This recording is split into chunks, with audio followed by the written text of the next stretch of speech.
Shalom, friends in Pasadena and beyond. It is I, your friendly neighborhood Rabbi John Carrier, and I am so grateful that you have come back to join us for day number 2 of the Elul Daily. Before we get started, don't forget to like this video wherever you're seeing it, subscribe to a channel or a page if you're seeing it there. That way you won't miss a single day of our Elul Odyssey together. If you missed yesterday's video, don't worry, you could go back and watch it. If you didn't miss it, Yasher Koach, thank you for watching it. I mentioned yesterday that during this month of Elul, we will be exploring questions that have to do with responsibility, because part of Heshbon HaNefesh, or the spiritual exploration or spiritual accounting that we do, has to do with checking in with our different responsibilities. Are we taking those responsibilities seriously? Are we taking them seriously and it's still not working out? Are there other responsibilities we want to take on or even let go of? These are all valid and kind of vague questions, so I'm going to get real specific for you. But first, just to give you kind of a roadmap as to where we're going, over the next 4 weeks, we have 4 different,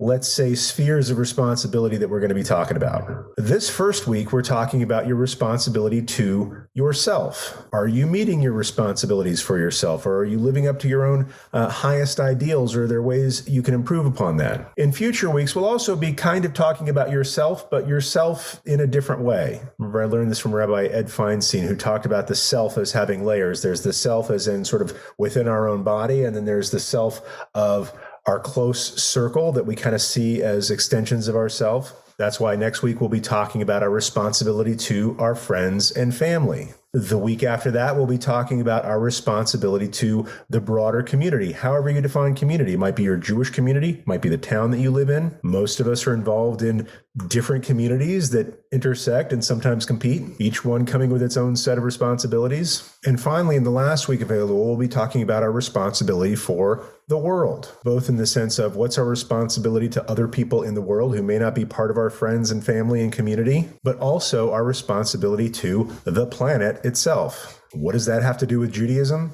Stick around and find out. In the meantime, I wanted to kick off this week of talking about your responsibility to yourself by asking you a question about your physical self. And the question of the day is, how are you nurturing your physical health? In the beginning of the Torah, in Sefer Bereshit, the book of Genesis, it talks about us being created in the image of God. Each of us is a kind of, let's say, an instantiation of the divine being. And when we talk about taking care of our bodies, that's saying, my body is a temple.